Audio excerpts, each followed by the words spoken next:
hasn't 2025 flown right by? I mean, seriously, we've seen dope albums from Clips, Tyler the Creator, even Travis Scott's Cactus Jack Collective drop. That was a banger. But then we also saw a couple of duds like Lil Wayne's Carter 6. Like, what was that? Like, seriously, I actually wish I didn't hear that album, respectfully, and Wayne's one of my GOATs. But to me, there were a few key albums that flew right under everybody's nose, right under the radar, that I feel people slept on in a major way. And in this video, I'm gonna break down why you should go back and listen to some of these 2025 albums, because this is my most underrated albums of 2025 list as it relates to rap music. By the way, guys, my name is Uche, and I make videos like this every single week, or at least I'm planning to. So if you enjoy what you see, hit that like button. It'll push us out to more people. If you wanna see me grow, you wanna see me elevate and get to my next subscriber goals, hit that subscribe button for your boy. Oh, and by the way, if you want to follow me on Instagram and Twitter, my handle is UCHAYVA.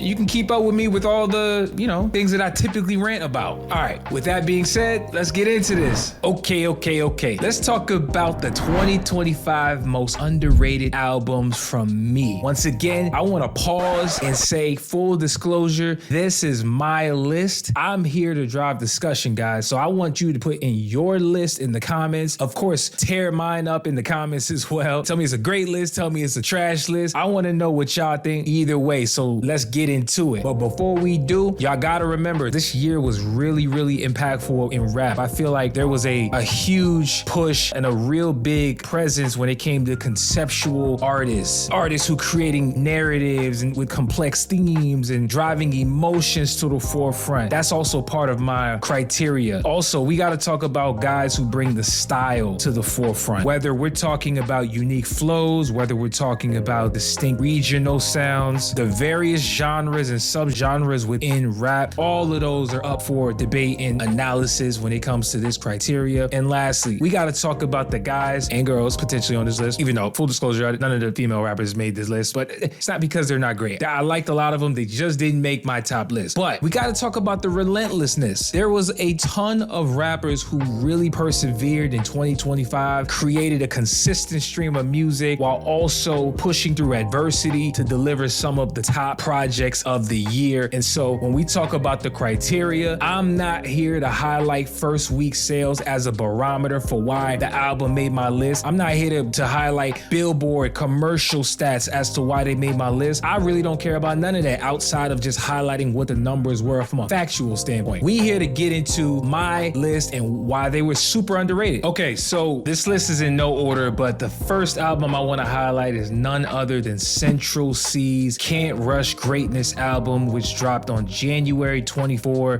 2025. This album was a really big release for Central Cee. At the time, first off, it sold 37K first week sales in the US. It also had a pretty high rating when it came to how it was ranked in the UK and also other parts of Europe, but it debuted at number 9 on the Billboard 200 charts. And so I think one of the things that I love about Central Cee is, first off, I feel like he's been one of the only rappers outside of the US in recent history to really make noise. And you can thank Drake for that with his cosign. You can thank Central Cee's ability to just have that, I'd say, American aesthetic, even though he raps with his notable UK accent. But there's something about Central Cee that cuts through to me, through that American crowd. I think it's the appeal. I think it's that persona. He has this American persona while keeping his roots intact. And so on this album, we gotta talk about Band for Band with Lil Baby. I thought that was a really huge record. Obviously, Lil Baby has been sort of, I'd say, doubted throughout 2025, even though he did drop his project called Wham. But this was one of Baby's notable performances throughout the year. And so, hey, you can thank Central Cee for that. Also on this project, we got songs like Limitless, Gen Z Love, CRG featuring Dave, Truth and the Lies featuring Lil Durk, and we got GBP featuring 21 Savage. Now, I know there's a ton of features on this project. There's also a ton more singles that I could easily highlight, but I feel like people didn't talk about this album enough for my liking. And again, I totally get it. If you didn't hear this project, hey, I suppose you wouldn't be the only one, because I promise you nobody was really championed in this project. I'm not really a newcomer though. but I'm accept it nevertheless.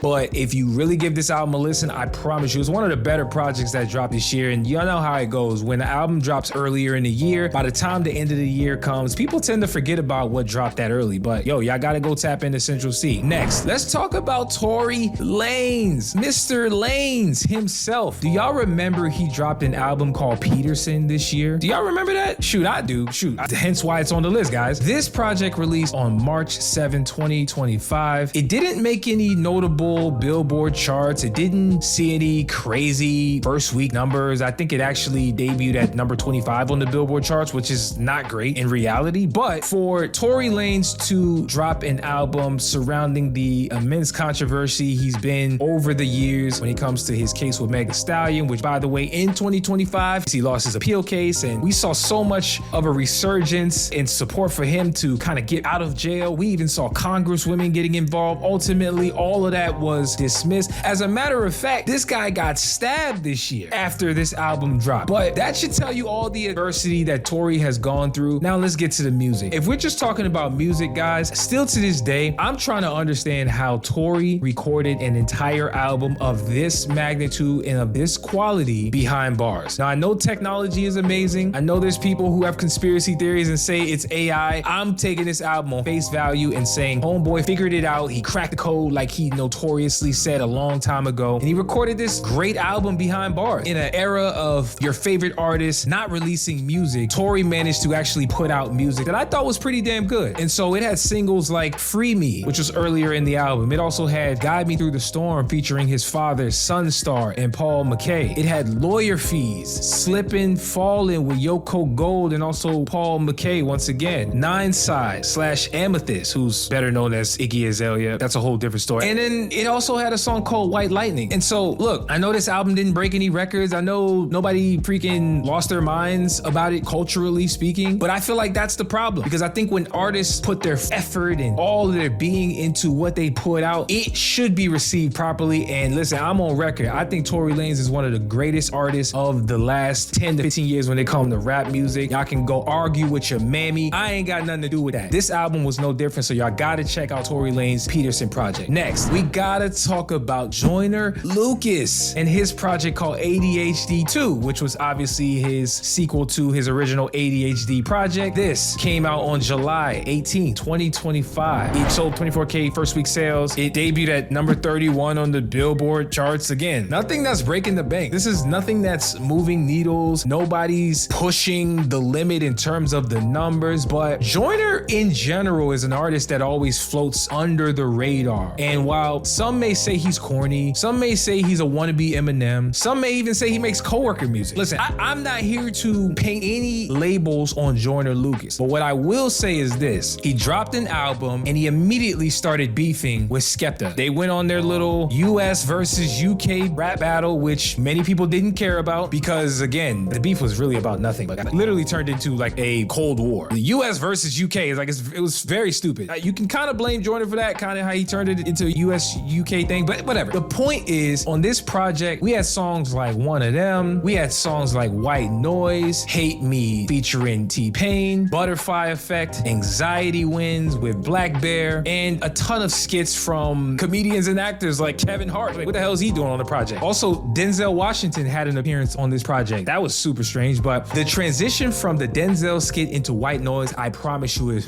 bro, oh my God, chef's kiss, chef's kiss. Y'all go tap into Joyner Lucas's project. Next, we gotta talk about Dave. Now look, I've talked about Dave on this channel. Y'all can go watch my video about why Dave is actually a top 5 rapper, at least he should be if he was American. But in 2025, Dave dropped The Boy Who Played the Harp. This project released on Halloween, October 31st, 2025. It sold 73K first week units in the UK. It was a #1 album for Dave in the UK. Once again, no notable numbers in the US, and I think that's part of the problem. In 2025, I feel like we're at a point in our culture where we can't keep looking at American artists as the only ones that are having something to say. As you can notice, this is the second UK artist on my list, and I genuinely feel like the UK had a moment in 2025. And so from an underappreciated standpoint, underrated, Dave makes my list hands down. This album was cinematic. This album was incredible. It was grand. It was an immense storytelling journey, as he always brings to the table. label. And I think that if you're somebody who can't get over the UK accent, I feel like this is that album where you need to get over that, just to appreciate the true artistry and the rapping ability that this guy has in his arsenal and in his bag. I've said he is the UK version of Kendrick Lamar. I stand on that. And so on this project, we got songs like 175 Months, No Weapons featuring Jim Legacy, Chapter 16 featuring Kano, Rain Dance featuring the beautiful Nigerian queen Tim. We got Fairchild featuring Nicole Black, and we also have probably my favorite song on the project, or at least top 3, which is the title track, The Boy Who Played the Harp. So y'all go check that out ASAP. Also, we gotta talk about Lil Kodak Black, who dropped a project called Just Getting Started on October 31st, 2025. This album sold a measly 12K first week units, which is pretty bad in general. I remember the days of people clowning artists and rappers like Coi Leray for selling 11K, and for whatever reason, it almost seems like that doesn't even matter anymore. But for an artist like Kodak Black, people have been sort of dormant on Kodak, I feel, including myself. Over the years, Kodak has dropped an exorbitant amount of throwaway projects, mixtapes that I personally have felt were absolutely subpar. And so with Kodak coming back in 2025 and dropping a project like Just Getting Started, I feel like this was a return to form for Kodak. This was one of those projects where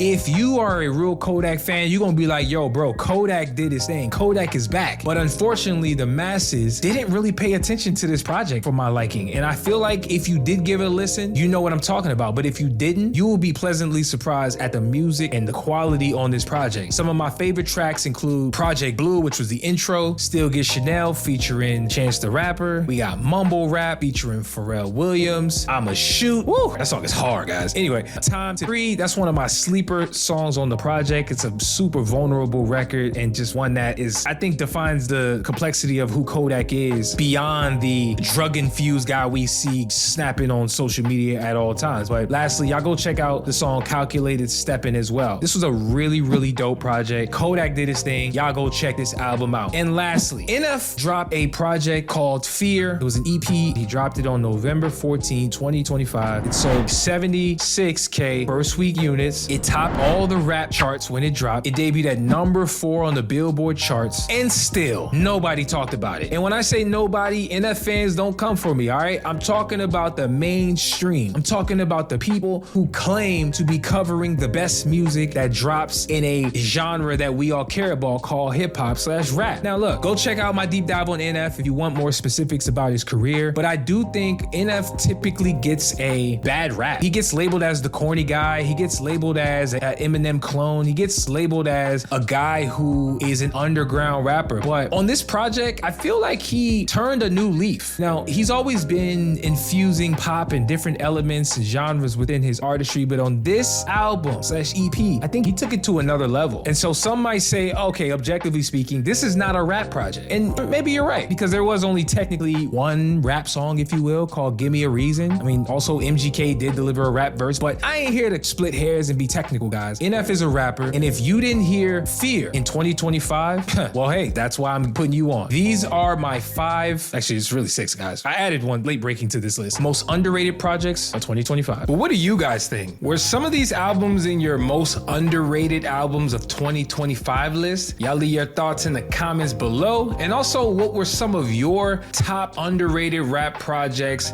Yo, let's discuss in the comments. Once again, my name is Uche. I'll see you in the next video and in the next year. Peace.